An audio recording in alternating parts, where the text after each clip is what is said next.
Hey guys, it's Aline. It's Monday, the 26th. I want to do several things here today, so this may take a while if you want to watch me talk and chat about the different parts of the adventure that have been going on. Because I've got intel as well as, it's related, connected, I should say, to the whole Tummo project that's been developing over the recent months, actually. And I want to share what that is like, even though I'm quite pooped at the moment still. So I hope I don't look too like a hangdog kind of a person sitting here. I've got me a nice candle. I've got some nice fragrance on my burner here. I've got me another cup of tea. I had lunch, so I should be good for a bit, because it's good stuff. I've got lots and lots of good stuff, especially since, well, yeah, my conclusion would be now that what with things being difficult for a bit, we have had, my husband and I, we as tends to be my husband and I, have had a couple of good conversations, and we always talk a lot. We always have a lot of stuff going on, and there's a lot of thinking going on.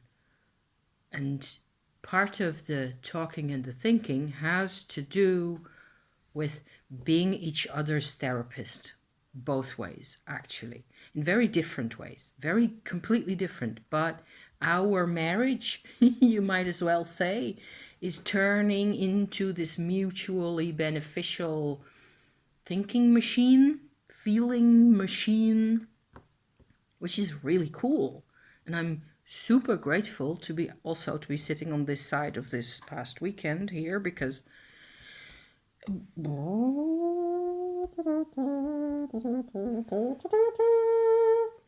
know, toot, toot, toot, toot. As in, oh, enough.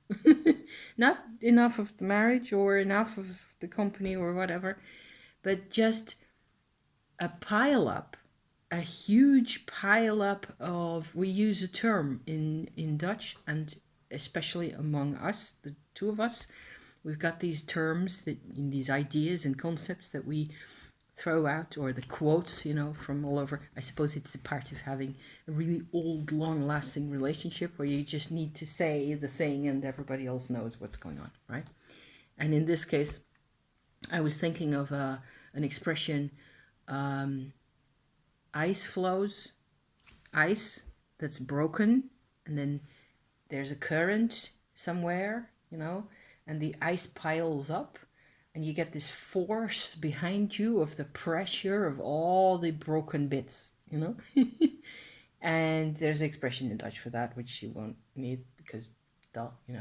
But it's like you feel fragmented, and at the same time, there's this whole sort of barrage of things going on and pushing you towards integration, also pushing you towards unification of the fragments again, but not of the ice, not in this way. The ice is melting eventually. But okay, so in sort of a nutshell, hopefully, why this is happening now and why it's kind of crucial for me to explain also what it is that's happening, and the emotional patterns, and dealing with changes in your emotional makeup and what that feels like, because it's connected to the whole Tummo thing.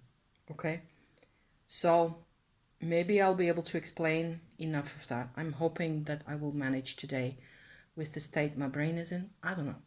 We'll see how far we get, and then maybe to be continued anyway, because this is not a one episode event or a one episode adventure here. Basically, I made a video, I think it was last Wednesday, from my park over there when there were still birds singing and sun shining and so on. It's very rainy at the moment, which is good because it's autumn and it's supposed to be, simmering down and all that. All the life force is supposed to go in the ground, and it's supposed to rain in this country at least. Okay, so that's nice and quiet. I'm okay here.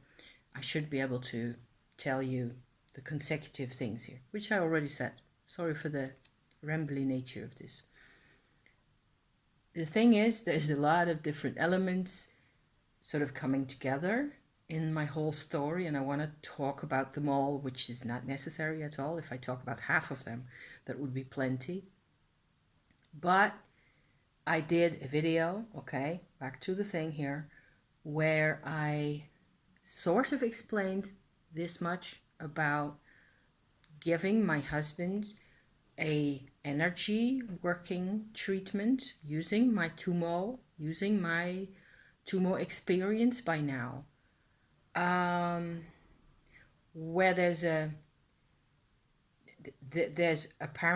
been past tense by now, this area in his underbelly that suffered like a state of being frozen. Actually, it looks a lot like that. And it took us quite a while, me also sort of trying to map out what was going on in there. It took me a long time to realize that it was really about pain, but he was not in pain. His organs and all the rest of it down there is fine. So that's not the issue. And the more I was sort of, feeling into this, and he lets me do that, he lets me access whatever it is, he trusts me 100%, so that's great. It wouldn't be that easy if they don't trust you when you're doing this. Also, you have to be, really convinced that you know what you're doing, and it's Tummo, okay? So the Tummo energy process by now is becoming for me this immense tool where my whole life is changing in a way that it has been doing the changing for a very long time. So I've done the practice for more than 2 years, 2.5 years now. It will be 3 years in January, okay? Before that, I was working on other aspects of this. I have known Shakti, Kundalini, chakra concepts as a mental, idea all my life, of course, like lots of people. So then again, it is once you start doing this practice where you integrate the Shakti energy, which is what I keep calling it, into your body and into your person and into your emotional life more and more. I've made videos about that all the time, over the past year, certainly the whole of the past winter. It's been very productive. I mean, it's kind of exhausting at the same time. Also, one thing I keep noticing is that you get a whole lot of energy from the Shakti, from sort of incorporating that into yourself. Then again, when you have more energy, you tend to do more stuff. So it's still exhausting. You're still at the end of your tether every day, and at the end of your fuel tank every few days or whatever. It's like flat out and no idea how to, you have to sort of manage it and monitor for yourself where it is that you're at. And there's always challenges. And one of the challenges, the thing is, with this kind of incorporated Shakti work into yourself, you get to see what happens with other people much more, which is not pleasant, I can tell you that. People tend to be full of pain, basically, and it's just, what can I say? The world is like that. So you have to sort of make sure you don't get dragged along into their lives and into their emotions, which tends to be tough because sometimes people want to rope you in. They sense that you have a surplus of energy, so they're trying to, grab a hold of you and keep you for their personal battery, sitting right there. None of that, My husband's not like that. And this was an issue that he carried along with him, this sort of a blockage that he had in his below the belly button area, from there on downwards. And I believe that there's a whole lot of people who've got the similar male, female, originally at birth, that is, it doesn't matter.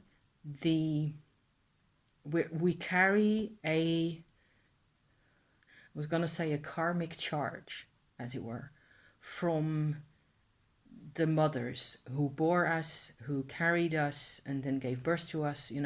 All that is not an easy process, and it's taken its toll on the generations of women, if only that side of things. Then again, there's a whole lot of karmic information, if you like, in the charge that is there. And a lot of it is about pain. In my husband's case, specifically, there was actual information there that I could sort of make out if I took the time, that had to do with the disappearance of his twin brother in the womb. And that's what drew my attention to this whole karmic field sitting there. This is what I've called a blueprint field as well, because it looks a lot like all the sort of a energy blueprint of the female organs is in his body also. But he does not have the organs, and also, crucially, he does not have a female cycle, which is what keeps most women alive, I think, is that we have to, hopefully with as little trouble as possible, but the cleanse of the monthly cycle it really liberates you of at least some. At least it has in my case, that will depend, of course, if you add your own charge to this problem and so on. The situation is different for a woman than for a man. But I was really shocked and surprised at first to see that he carried not only the sort of a complete set, the blueprint of the complete set of the female organs with all sorts of energy memories in there and emotional memories of pain and process and transformation and being pushed and being drawn and being muscular memories. Incredible, in his body that belonged to his mother. There was that. And then there was the whole side of, which was actually what first of all came to my attention, was the fact that there was the memory of the moment where his mother cast off her body cast off the twin. Okay? I hope this isn't triggering for too many people, but yeah. It was traumatic. It was a bad traumatic situation, and it was actually still noticeable, and it was what came to me first of all. I have to remember also myself that this was what drew my attention first of all to this whole thing, was there was a memory in like the area sitting right just before his spinal column, his vertebrae, in just where the bones and the muscle and the tendons meet. It's a very sensitive, often very stiff and problematic area. A lot of people have lower back pains and so on, which is why I am also talking about all these things, because it's the same body. The body, it's not only from carrying boxes, which is how I got my lower back pains only. I didn't get them from the inside, I got them from the boxes. But in his case, it was like there was this sort of a Polaroid photograph in terms of energy and emotion of having to cast off one of the living infants, probably just like yay tiny at that time, because it was over very quickly, and nobody ever knew that my husband, who is 62 now, this year, today, he's born in 1960. So he never knew that he had a twin until 2017, when we started digging into all this. There's videos and there's a playlist about lost twin life on my channel, if you care to, if this is something that gets to you and you want to know more. We have all sorts of experiences in that context. This is like the moment, like I saw this image of this traumatizing dramatic event of this body, his mother's body, having to pick one because she only could manage the pregnancy of one child. She couldn't manage. It was like her saving her own life probably at the same time as well, at the time. And at least I can say she had enough of a inner sense, or a set of inner senses, that told her, you're not going to make it. You're not going to be able to give birth to two healthy children. So you got to choose. Crossroads moment, you know?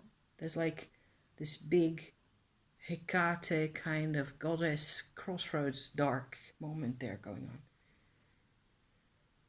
And I get the sort of a sense that the infant body, fetus, little embryonic body, that became in the end my husband, the man who shares my life, was the strongest of the two, the fittest, the best odds. There was something like that, but it's not easy to see that. It's not easy to pick up on something like that. The other one, it may just have been a choice of a moment, because the choice was, I gotta pick one. And then I gotta organically, metabolically, if you like, inside that womb of hers, she had to do the double act where the one child was grabbed hold of extra, I think, and the other was let go of at the same time. And whoop, like that, go, stay. That's the message. That's the Polaroid photograph that I saw the very first time. I was just, sitting in bed with my hands on my husband's belly, trying to figure out what he was like in there. Because I know this part and I know this part of him more or less, to the extent that we ever know anybody really. There was so much going on, and there was this bit of the shock and the fear and the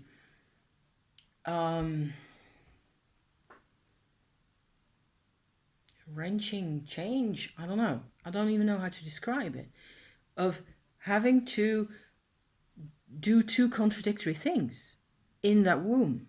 See where I'm going with this? This is why there's a whole signature there, and I tried to just communicate with it at the time. This was in the first time I looked actually up in my journals, because I needed to sort of figure it out recently.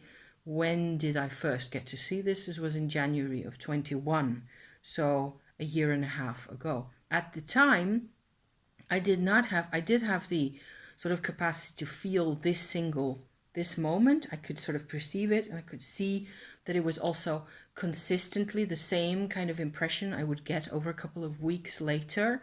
I would constantly, I know this vibe by now.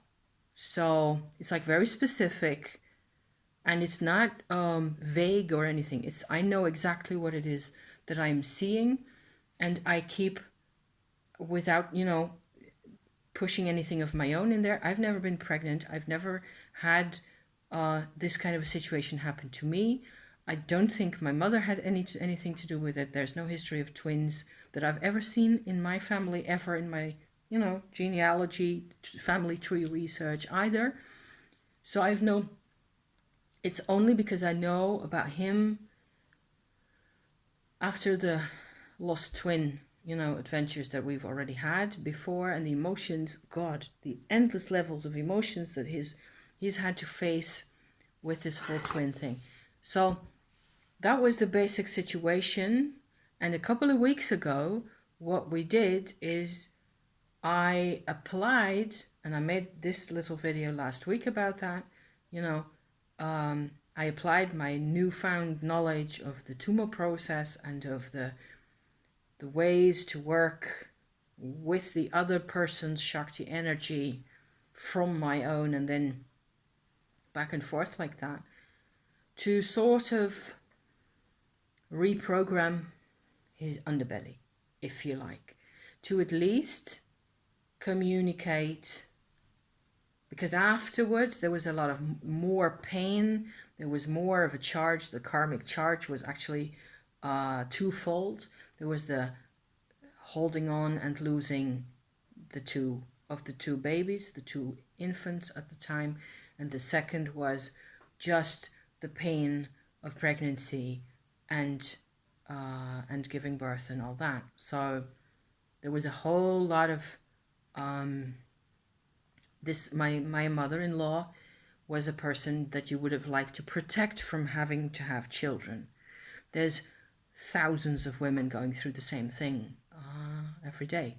It's considered completely normal by a lot of women, certainly. So yeah, anyway, I still think, because I've never gone through any of it, I just feel like it's so unsafe.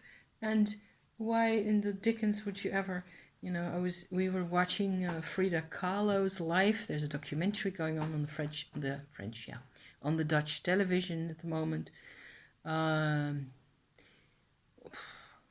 Frida Kahlo had children after, I don't think she actually ever really had children, but she got pregnant several times, which I think is nuts.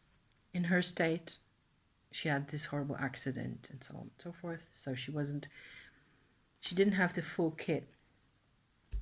And then, but there were, of course, other times. There were different times. It was before the Second World War and so on, and she was really brave. She had a lot of courage. That's for sure. Coming back to this whole thing with the Tummo, I have sort of shown to that area in there using my Tummo and some form of Shaktipat, which is like calling up the other person's Shakti energy in there, to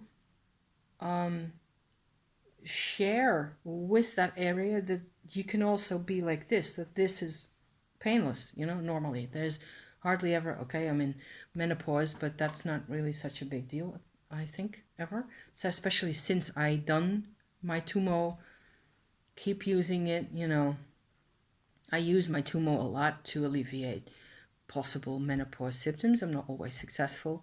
There's still, sometimes moments where an ovulation can be a real hassle, which I also am not the only one to go through that. So all this, a huge lengthy introduction. Is that half an hour? No, thank God, 20 minutes. Just to describe the basic situation that we were dealing with, okay? Some of you who've actually watched all this stuff, thank you so much. You have no idea how much that means to me. You already knew about this, but I wanted to be sort of the complete story.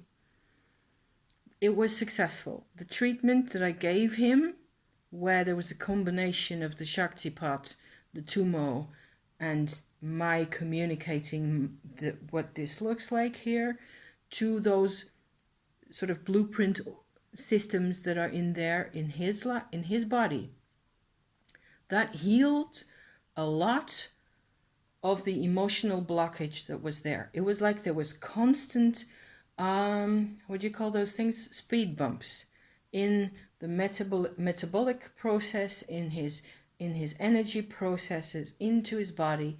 And he's always, history of his life is working really hard as he can, giving it 110% the whole time, with only half a tank of fuel in his person.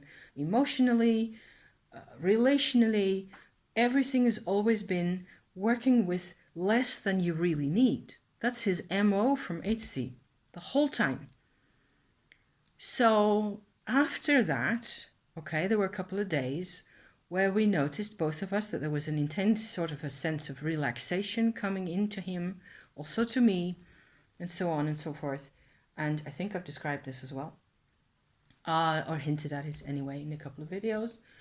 I actually forgot to look up when exactly it was that it happened, but I think it's 3 weeks ago now, so early September somewhere, where I did the treatment, okay? Then after that, I've done a couple of repeat sort of maintenance sessions for him, smallish ones, where it was mainly a reminder of, do you remember, this is what it's like. And each time I could see that there was so much less tension in that whole karmic blueprint area down there. And I also sort of started revisiting what it's like for myself.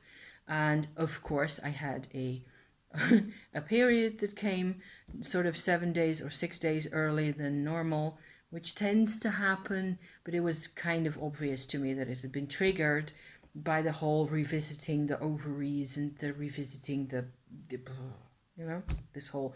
So it's like the female organs, the female reproductive system is like an integrated part, a large part, but not the whole thing, of what I call the karmic blueprint field, okay?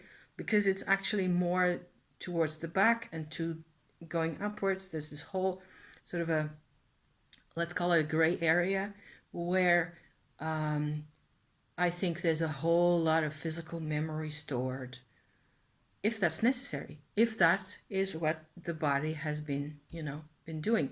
And of course, for most of us, all this stuff is completely unconscious, but it has a lot of impact on the rest of our lives. It has a totally immense impact on the things we can do, the things we can't do, the levels of, occasionally I think for people, levels of anxiety and feeling like a failure at things because you can't bring up enough energy to do or to commit or to, things like that.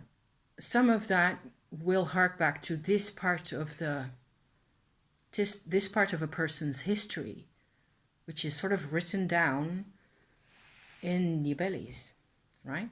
So yeah, and going from the belly button upwards, we become more aware of those things. A lot of those processes down there are what I call tribal processes. They're processes that are shared by hundreds of thousands of people, and they don't have that much of a voice, certainly in normal, polite society, right? This is not a polite kind of video. I tend to try at least to be a nice, polite person, because that way I have least problems in my life.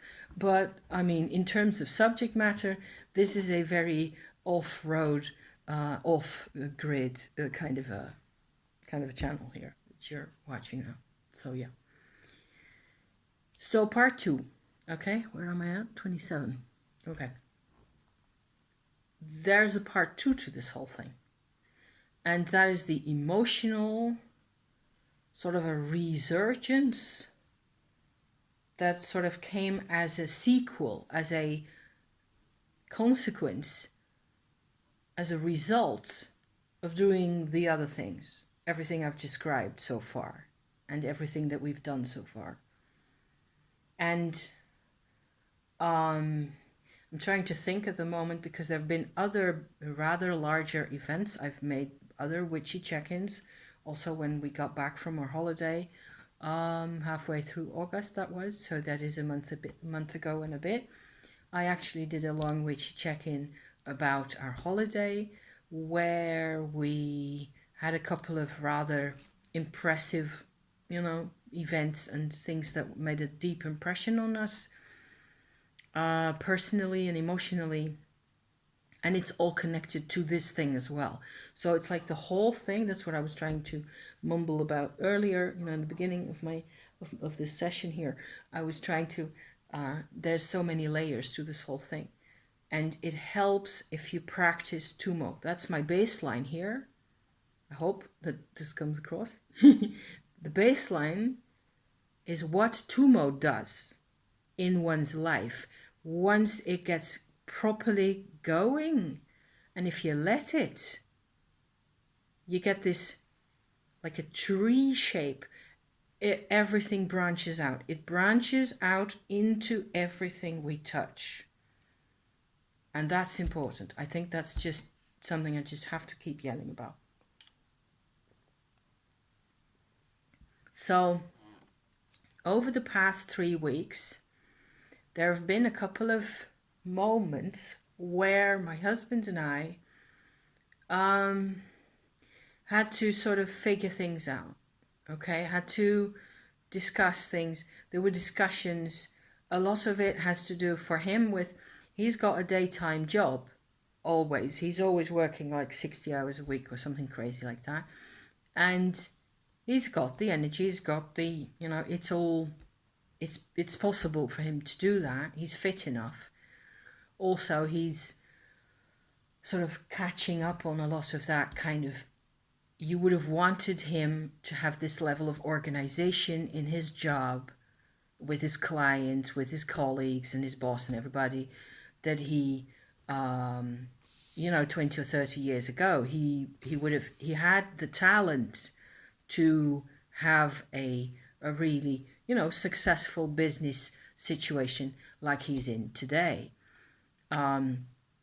They cooperate better. He cooperates better with everybody, collaborates, working together, doing parts of things, and then in the end you have a good result for the client or whatever it is that they're working on. All that is becoming easier very slowly, over the past year or so, 2 years. I would say that everything has improved in his own life.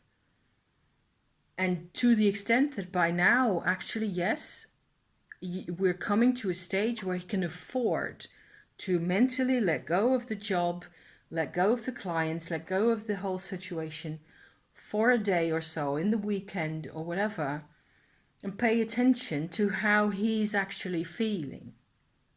See? So in our holiday, we visited those beautiful Black Madonnas in the south of France.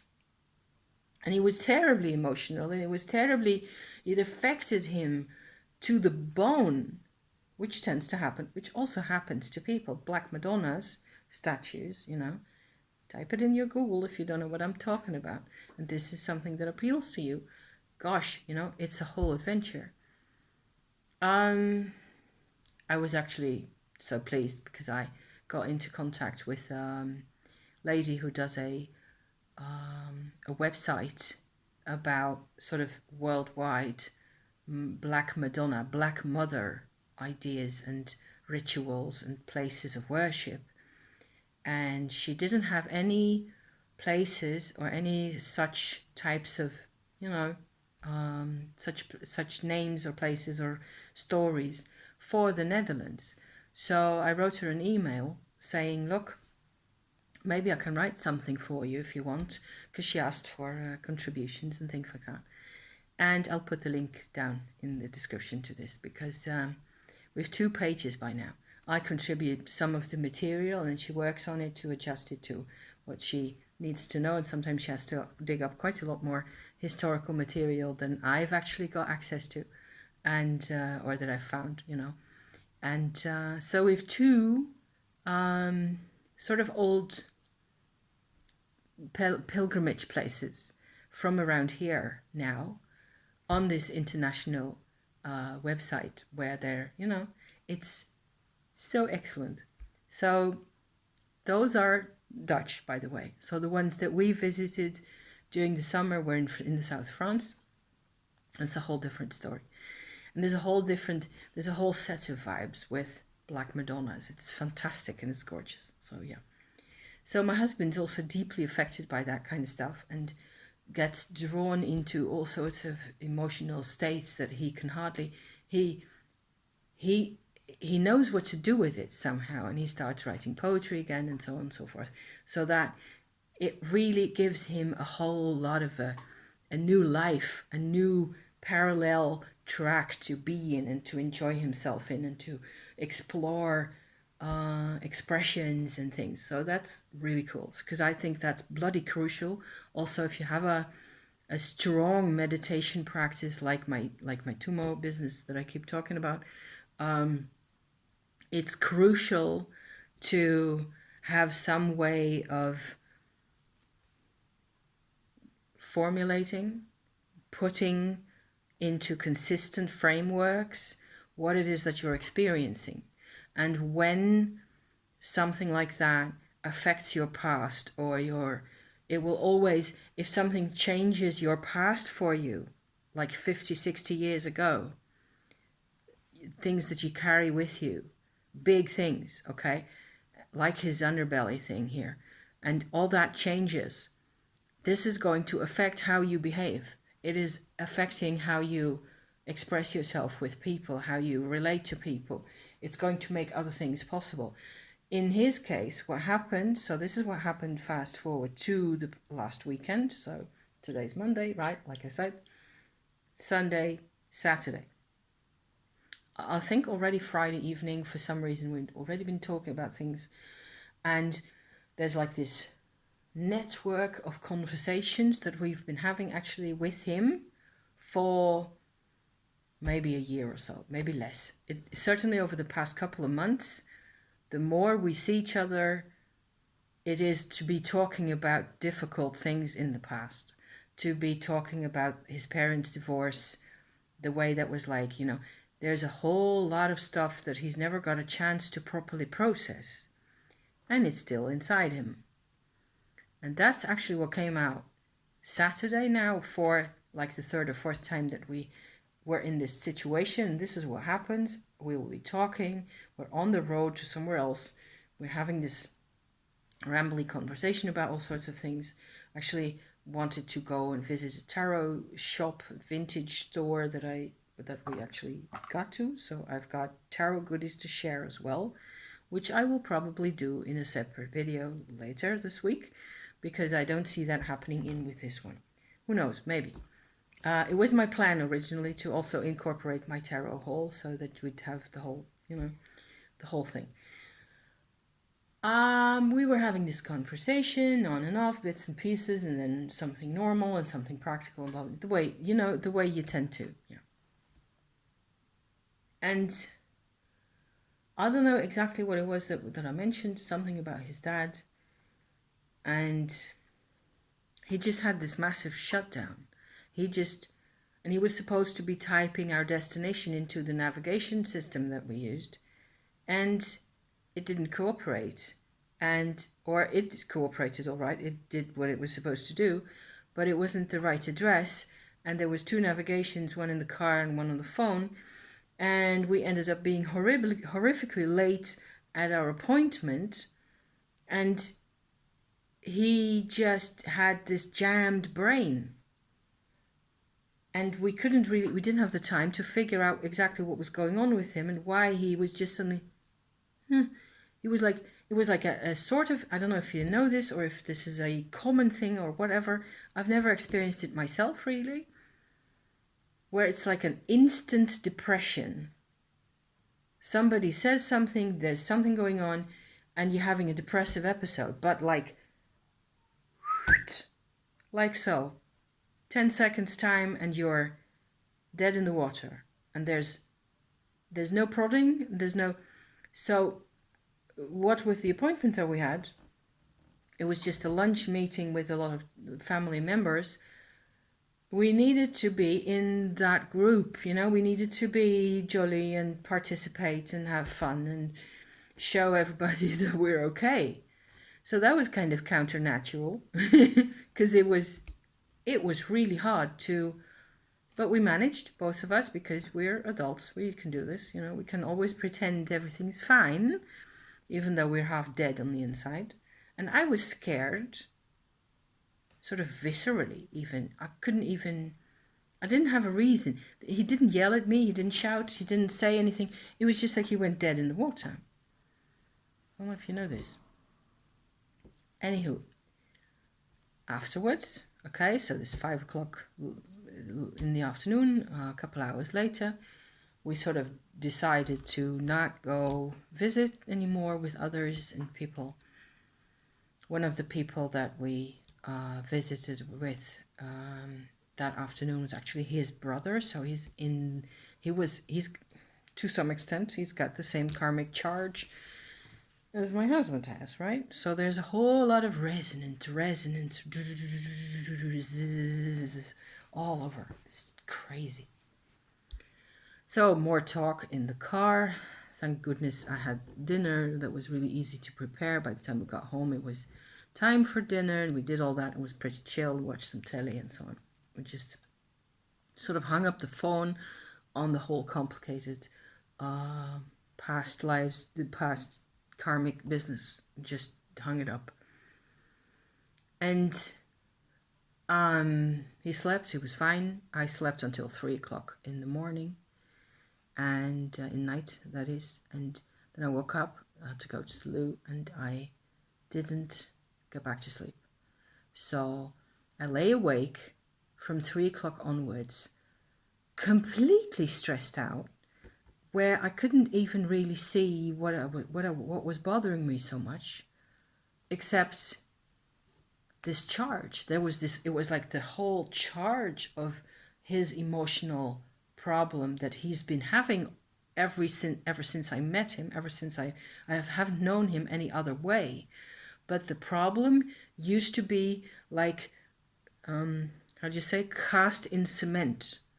So everything was, you could see some little bits of it, and there was a shape to it, but it was all cemented into like a mosaic or some sort, fragments and pieces, cemented and polished flat by time and by doing other things and by not being connected to whatever was inside those fragments.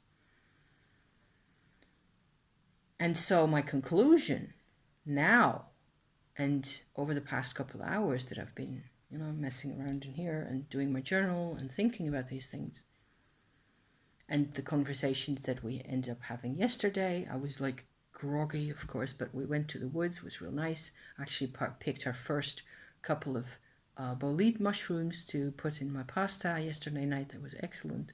So it was kind of comforting also to notice that, okay, so it's not a crisis. It feels like a crisis, but it's not really a crisis.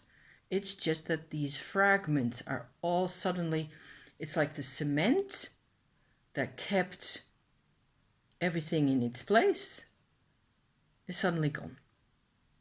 That's what it's like. I keep using these metaphors, but I hope that's working for you, So you get fragments and you get sharp edges and tension from this, suddenly this deepening perception also of what your emotional life, his emotional life, not mine, I'm just a reactor in this and a catalyst, very much a catalyst. God, yeah. And it turned out that he said a couple of times that he got much more fearful memories of his dad when he was a kid, between 6 and 11, actually, than he could explain now. And he said that a couple of times before. But his father, unlike my own, wasn't that much of a dangerous person to look at. He wasn't so threatening. He wasn't somebody who would just shout at you or hit you or be violent or any of it. He was a rather more of a repressed kind of a guy. His father is the one he shares some of the whole vanished twin karma family line with. That goes through his dad's side. Okay? His dad doesn't have a vanished twin. His grandfather didn't have a vanished twin. But there's a very strange kind of a brother kind of a connection. There's a little brother of his granddad who died 100 years ago, at a very early age, after a couple of months, I think. And it is his dad, so going a couple of generations back, okay, that we found actually in the archives that lost a twin. So, and there's another set of twins down the family line in another, cousin of ours, who's who never could figure out why, she conceived twins all of a sudden. So there's more twin energy, but it's not every generation. And even though it's not every generation, there's energy of some sort that just gets carried on and on. And his dad, my husband's dad, it is, it's like he's got a whole set of cards around him like tarot cards, sitting around him, but you can't read them. And they've always oppressed him. His dad passed away, I think it was in 2016. It says here the Six of Swords. Science. Kind of appropriate. I kind of knew that was going to be an appropriate card. His dad couldn't read it. My parents couldn't read their own cards either. It is only now that we can read our own cards. Me at my age and me and my husband together, we can read each other's cards really well. He can also read his own cards by now, just to stay in that image for a second. But the pain is the information. That's one thing I kept saying to him, also on Saturday evening when things were still a bit difficult. It's information. The pain, especially if it doesn't make sense, especially if it doesn't make any sense and there's pain. That's crucial information, and you have to sit and figure it out. It takes time. It takes years. It takes years to get it sorted, but it's worth it. It's always worth sorting out. So by now things have calmed down quite a bit. I've also noticed that my own sort of perception of emotion, why I couldn't sleep, on Sunday in the night. It was because I have a very strong resonance for fear. And it was his fear that he actually had said a couple of times that he picked up from his mother. And he has never really felt, so again, from his mother, a blueprint emotion, if you like, that because he was never really personally scared of his dad that much. It was just that it was apparently important enough, but he was never terrorized by his father like other people are. So it was really hard to connect the dots, and it ended up being about his mother a lot more than we ever could have guessed. And he's got a different, I suppose, quite a lot different perspective on his dad's attitude in general. His dad remarried and had another child with that woman, and they it has always felt and looked to me, to the extent that I never knew them, that it was all,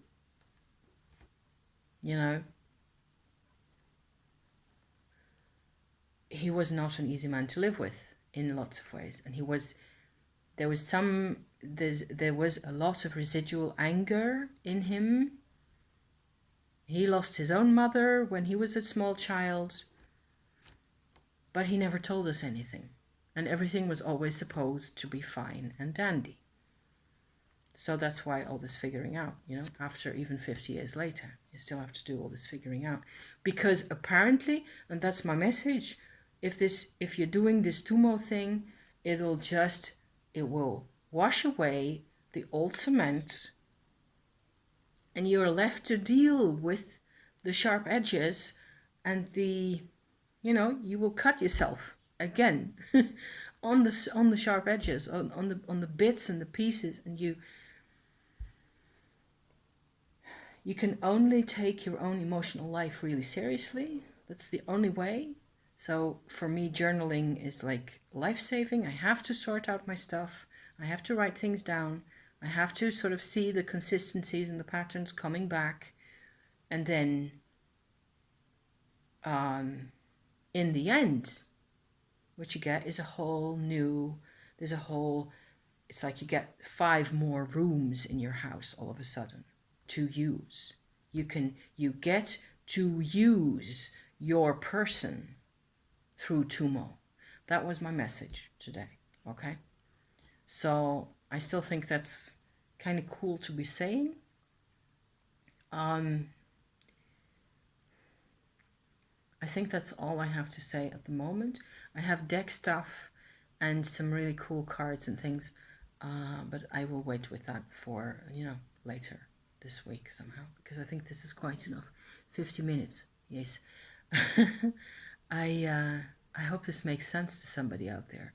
It's just that there's this emotional sequel. This has been a really, really difficult kind of a video to make also.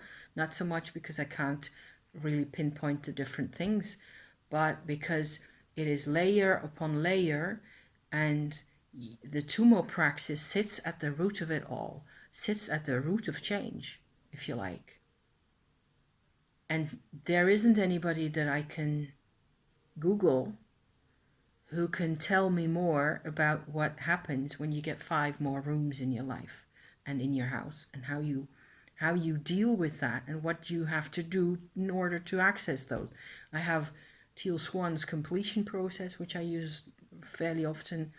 I have a whole lot of self-compassionate, self-care, self-acceptance, radical acceptance kind of, mentality set up in my brain. I have my journal. I've got a couple of other places where I write stuff down. I have my astrology, which is kind of a whole funny roadshow by itself, because the lunar mansions, remember those? That was Friday, I think. There's a whole lot of stuff going on with lunar mansions in our charts, that apparently just the basic birth charts, without going into predictive and whatever, just the basic things. I am stunned. And what it says, it's like the lunar mansion astrology says about us, about me, things that I've never realized, that are just very obvious. Once you get to look at them like that, there's a whole set of videos waiting to happen about that. So I hope you'll be there for that. Thank you for sticking around for this lengthy, yada yada, lengthy session. I hope it was, I hope it's worth your time. It will be worth somebody's time, eventually, somewhere down the line. Thank you for watching. See you next time. See you soon. Okay. Ciao for now. Bye-bye.